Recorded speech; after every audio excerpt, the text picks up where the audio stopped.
guys, Josh from soccerreviewsforyou.com, bringing you my review plus on-feet video of these Nike ID Hypervenom Phantom 2s. Now, for those that are unfamiliar with Nike ID, it's essentially a customization service that allows you to pick custom colors on any given shoe. In this particular case, we're of course talking about the Hypervenom Phantom 2. And if you want to play around with the customizer yourself, click the very first link down below in the description of this video. It'll take you directly to that page. Now, because this is a customization service, it does come at a premium cost as well. Normally, a firm ground pair of Hypervenom Phantom 2s is going to run you $275 US in a general release colorway, whereas if you want to Nike ID a pair, create your own custom color, it's a $40 premium. So instead of $275, they're $315. Whether or not that's worth it, that's something you have to determine for yourself, but it's nice that they do offer the service, even though it does come at a premium price tag. But if you really want your own custom colorway, $40 is not too much of a premium in my opinion.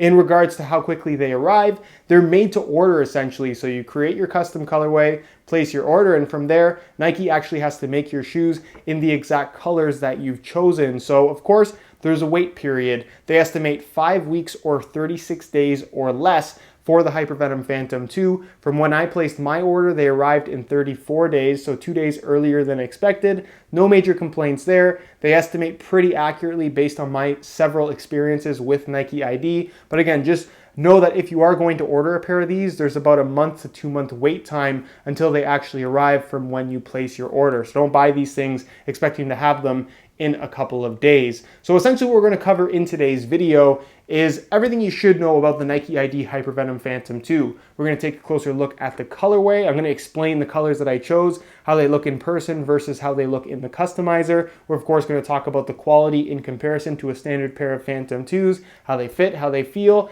and pretty much everything you should know about this particular shoe if you are planning on ordering a pair. So if you are interested in learning more, please stick around, watch the entire video, and with that being said, let's get right into the review. Alright, so this is the packaging for the shoes themselves. Comes in a standard black and white Nike ID box, nothing too unusual there. And on the inside, it's pretty typical as well. They include this little tag that you would normally get with a pair of Phantom 2s, essentially letting you know that the graphic printed on the bottom of the sole plate will wear off over time but won't affect the performance of the shoe in any way. They also include a string bag that is black in color with black strings and simply has the Nike ID logo in white on the front, nothing on the back whatsoever. And of course, other than those two extras, they include the shoes themselves. So that's pretty much it in terms of what you'll get should you order a pair. And next, let's take a closer detailed look at the colorway itself. Alright, so here is a closer look at the Nike ID Hypervenom Phantom 2s that I ended up ordering. Just want to say thanks to you guys one more time who voted in that initial video that I made. For those that don't know what I'm talking about, I came up with 8 Nike ID designs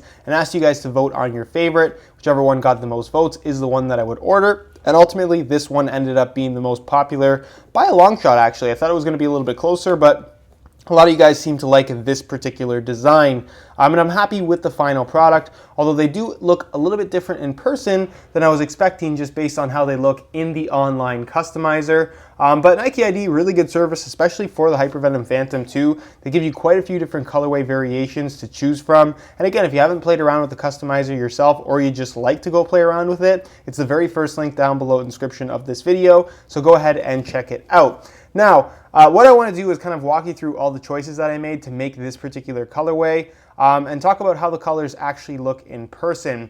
Now, the inspiration for this particular colorway I think is fairly obvious if you're into shoes and sneakers and cleats in general. I was kind of going for a retro Jordan vibe with the combination of white, gray, black, and red. This shoe in this particular colorway kind of reminds me a little bit of the white cement Jordan 3s. Some of you guys may know what that is. I'm not too heavy into Jordans like I was maybe a year or two ago. I don't even actually have a pair of white cement Jordan 3s, but what I really like about the Phantom 2 and the options that they give you within the customizer is this actual crackle pattern they have on the upper as well as the sole. While it isn't exactly like what you're going to find from the elephant print on a Jordan brand sneaker or some Jordan brand sneakers, it reminds me a little bit of that. So I thought the combination of gray and black would look pretty cool. So that's why I went with the gray kind of accent color within this pattern on the upper, as well as the sole plate, which defaults to gray when you change this particular color. So I thought that looked pretty cool. And then obviously, because I went with the gray and black there, I went with solid white for the upper, which is certainly nothing that is too exciting. There are much brighter colors to choose from on Nike ID if that's your thing. I personally like things that look a little bit more subtle, a little bit more simple. And the white actually with this new Nike Skin upper, where you can see all the texturing, the fly wire, and the little kind of embossed creases in the upper, just looks really, really good in white. Plus, I don't think we're gonna see a white Hypervenom Phantom 2 from Nike anytime soon. So I like to make designs in Nike ID that are unlikely to be retail releases. And I don't think we're gonna see a retail release of this particular colorway or anything close to this anytime soon. Now the Nike swoosh on the front and back, you can change them separately. So if you wanted this to be red or that one to be blue, you could do that. It doesn't really matter. I went with black on both the front and back just because I wanted some uniformity in the color. And then the outline color, they limit that for whatever reason. So you only have a couple of options. I wanted to go for something that was red, and the closest thing to red that they had on offer was bright crimson. And in the customizer, it looks very red, but in person, and hopefully you guys can see this in the video, it's more of like a dark, bright orange type of color. Still looks red depending on the lighting. If it's a little bit brighter, it looks more orange. If it's a little bit darker, it looks more red. But nonetheless, it still looks really, really good. I feel like this outline color on this particular color scheme is pretty interchangeable. So even though it is a little bit of a more orangey color than a red color like I was expecting, it still looks really, really good, and I have no complaints about it whatsoever. It gives what would otherwise be a pretty boring colorway just that little bit of flair that it needs to kind of set it off the top, in my opinion. So overall, really happy with how they turned out, even though this bright crimson color, like I said, is a little bit more orange than it is red. So just keep that in mind if you are planning on ordering a pair for yourself. I went with the black, white, and gray kind of speckled laces, which I think look pretty good on this particular colorway. And then as far as customization is concerned, I just ended up going with SR4U, and I think I made a mistake. I think I put it in University Red as opposed to bright crimson. Honestly, I don't know for sure, because as you guys can see, the bright crimson is a little bit brighter than the SR4U, which I believe, like I said, is in that University Red color. So not something that you're really gonna notice in the long run, but when you have the shoe in your hand up close, it is something that you do notice, unfortunately, but at the end of the day, not a huge deal. You have the Nike Skin and ACC branding in black right there, which I believe is always black no matter which colorway that you choose. And then the collar, as well as the kind of tongue area, the part that runs through the middle of the shoe where the laces are, that is always black. That does not change. And at the very top, something I didn't notice in the customizer, it actually has this very dark gray ring, which is actually cool and works really, really well with the colorway that I ended up going with. So that's the one thing about the customization process on Nike ID for the Phantom 2. The collar is always black, as well as the middle of the shoe. So you kind of have to design it around that. You have to include some black in the colorway, in my opinion, just to tie that in with the rest of the shoe. But that's the same for the Superfly 4 as well as the Magista Obra on Nike ID. It would be nice if you had the option to change the color of the collar, but as of right now, that's not something that Nike offers. And that's pretty much it in terms of all the choices that I went with. With the customization, I put SR4U. You do have the option for a short customization, so if you wanted to put your number as well as a country flag, you can do that. But if you do that, you actually have to put the short customization and the country flag, not one or the other. They have to be both there in order to actually work within the system. For whatever reason, it's just a little kind of glitch, I guess, but something that, again, if you were planning on doing it and it just wasn't working for you, you have to have either just the long customization, which is what I have here, or the long customization with both the short customization, so the number as well as the flag. You can't just do one or the other with the short ones. It has to be both. So hopefully that makes some sense, but you guys will know what I'm talking about when you play around with the customizer. But that's pretty much it as far as the colorway is concerned, guys. I think they turned out really, really nicely. I really like how they look, but let me know your opinions down below in the comment section. Do you like how these look? Why or why not? What would you have done differently if you were to work within the same colorway? I'd be curious to hear your opinions. And with that being said, let's move on to the tech specs so we can see how different this Nike ID version of the Hypervenom Phantom 2 is in comparison to a standard colorway. As far as quality and performance is concerned, there's pretty much no difference between this Nike ID version of the Hypervenom Phantom 2 and any of the general release standard colorways of the Phantom 2. They're made pretty much in the same place. They're made from the same materials, the fit and feel, the shape is the same. The only thing that you're going to find that's different between a Nike ID Hypervenom and a general release one is the colors that you get to choose yourself. So if that's something that you were worried about working with the Nike ID customization service, every single shoe that I've ever done on Nike ID, the final product is just as high quality as the general releases. So don't worry about that whatsoever if you are planning on making an order. So just like a standard pair of Phantom 2s, we'll just run down the tech specs really quickly. The upper is made from Nike skin, firmer than the previous model. It's thin, it's a little bit more rigid, but because of that more rigid sensation that you get to the upper, the shoe is very responsive. It wraps your foot nicely, it has a good fit to it, and when you pull those laces tight, it pulls on that upper, it pulls on these fly wire cables that work directly with the lacing system and lock your foot in place very efficiently, so your foot's not sliding around in there whatsoever. And again, you're getting that one-to-one extremely responsive sensation. The upper has some very minor texturing to it. With these embossed lines, they really have no impact on performance or provide any noticeable difference in terms of feel either. ACC all conditions control is also a feature, so grip on the ball in wet weather playing conditions is surprisingly good for a thin synthetic material. It does have an off-center lacing system, as you guys can see. Internal plastic heel counter. This, of course, being the Phantom 2, does of course have the mid-cut Flyknit dynamic fit collar. The collar itself is made from an elasticated variety of Flyknit. Same thing for the middle portion of the shoe where the laces are positioned. Elasticated Flyknit kind of replaces the tongue. Doesn't wrap all the way around, just kind of spans from here to here, filling in what would normally be an open gap. And all the collar really does is provide more of a seamless sensation.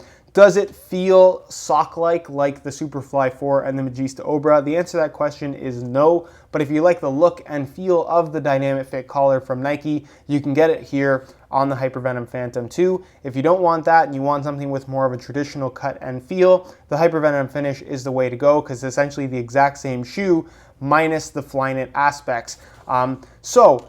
Inside the shoe, you do have the synthetic leather liner on the inside of the heel like you would normally have. The insole is fully removable. I'll give you guys a quick look at that. It's the same as a standard pair of Hypervenoms minus the graphic, so it's solid black with the Nike ID logo in white. And other than that, it's the same insole made from the same kind of ortholite, very spongy type of foam. No major issues when it comes to discomfort, and it's actually a pretty good insole overall. Other than that, the bottom of the shoe, is made from the same kind of glass nylon type of material that looks a lot like the original Phantom but is a lot more flexible, which is really good. It does have that split toe design that in my opinion is more of a gimmick as opposed to an actual performance feature that you're going to notice while wearing the shoes. And of course you do get the Hypervenom stud pattern that is very much like the Mercurial stud pattern but with conical studs as opposed to bladed ones, so it's not quite as aggressive in terms of the amount of bite that you get, but you get a little bit better maneuverability, that freedom to twist and pivot because the studs are rounded in shape. It's a proven stud pattern at this point. If you're playing on firm natural grass, it provides really good traction. And if you are going the Nike ID route, you do have the option to choose between firm ground, AG, as well as soft ground, I believe. So whatever type of playing surface that you're going to be using them on, you do have the option to choose the appropriate stud pattern, which is really nice, while still maintaining the ability to make a custom colorway. So again, whether you're going for a regular retail release or a Nike ID colorway of the Hypervenom Phantom 2, the difference in fit, feel, performance, quality, and just features in general is absolutely the same. There's no difference between them whatsoever other than the colors on the upper. In terms of weight, there is no difference whatsoever between a general release colorway of the Phantom 2 and the Nike ID version, which we're going to verify right now using this scale by weighing them in real time. So keep in mind this is a brand new pair in a size 9 US. We're going to throw them on the scale and you can see that they weigh in at 7.55 ounces, the equivalent of 214 grams, right at the exact same weight range, the same size of a standard retail release version of the Hypervenom Phantom 2 would fall into. So again, if you're planning on ordering a pair of Nike ID Hypervenom Phantom 2s, just know that the only difference that you're going to find between a retail variation and the Nike ID version is the color on the upper and pretty much nothing else. Alright, so here is a look at the Nike ID Phantom 2s on feet. On my left foot, I have the stock laces that come with the shoes, and on my right foot, I have a pair of black reflective Junior SR4U replacement laces. Now, the reason why I put junior length laces in this particular shoe is because for whatever reason, the Hypervenom Phantom 2 just comes with very long laces. You can see it here on my left foot with the stock ones. They're much longer than they need to be, whereas the junior length laces eliminate a little bit of extra length that you don't really need. They're not too short by any means, but it gets rid of a lot of that bulk that you would otherwise have on the shoes with longer laces. So if you want a slightly shorter lace for your current Hypervenom Phantom 2s, if you find the stock laces to be a little bit too long, the Junior SR4U replacement laces are definitely something worth a look. So if you are interested in a pair of laces for yourself, the website to go to is www.sr4ulaces.com. You find a direct link to that website down below in the description of this video. Now, in terms of how these things fit and feel on feet, again, they fit and feel just like a standard pair of Phantom 2s. No differences with the Nike ID variation whatsoever. Hypervenom Phantom 2, it's a much firmer sensation than perhaps you might expect. The upper is thin, but it's kind of hard against your foot. It does get more flexible over time, but certainly never feels soft. It's just that type of a shoe, so it really depends on what you like, and you really have to know what you're getting into prior to purchasing a pair of Hypervenom Phantom 2s, so you're not buying these and ending up with a disappointing sensation, because it is nothing like the original Phantom if that's the type of feel that you're going for. What's great about this particular firmer upper is once you do get used to it, it is actually quite comfortable, and because you have that firmer material along with the flywire in the lacing system, it locks your foot in really, really well and provides an extremely kind of responsive sensation. The second that you react is the second that the shoe reacts, and that's just a very, very satisfying feeling overall. In regards to fit, it is of course a tighter fitting shoe, so less than ideal for wider foot types, although they will fit most people. And also keep in mind that the upper is really not going to stretch width-wise whatsoever. The way these things fit from right out of the box is the way they're going to fit for their entire lifespan. And of course you do have that mid-cut design as well, so the fit in the heel is a little bit unusual. If you've worn a mid-cut shoe from Nike before, these will feel similar in that region. Whereas if you haven't worn a mid-cut shoe from Nike before, they'll feel a little bit stiff, they'll feel a little bit strange, and it just takes some getting used to. But once you do get used to it, it's something that you won't find any major issues in terms of discomfort with. As far as sizing is concerned, I'm wearing my usual size 9 US here, and the fit and the length is absolutely perfect. So if you are looking to order a pair of these for yourself, I would strongly recommend going true to size in order to achieve the best possible fit. Alright guys, that is it for my review of the Nike ID Hypervenom Phantom 2. Again, if you are interested in a pair of these for yourself, click the very first link down below in the description of this video. That's going to take you to the Nike ID customization page for the Hypervenom Phantom 2, and you can go ahead and play around with that. Also, if you check out the review page on my website, that'll be another link down below in the description. You'll find high quality images of this exact pair that'll give you some close-up details that you won't necessarily find anywhere else online. So go ahead and check that out if that's something that interests you. If you have any questions at all regarding the Nike ID Hypervenom Phantom 2 that I have right here, or just the general experience of it, leave it down below in the comment section. I definitely will get an answer out to you. If you enjoyed today's video, found it helpful and informative, be sure to support it with a like. Subscribe if you haven't already for daily videos on all the latest and greatest soccer gear. You can find all my social media information down below in the description as well. Other than that, guys, hope you enjoyed today's video, and as always, thanks for watching.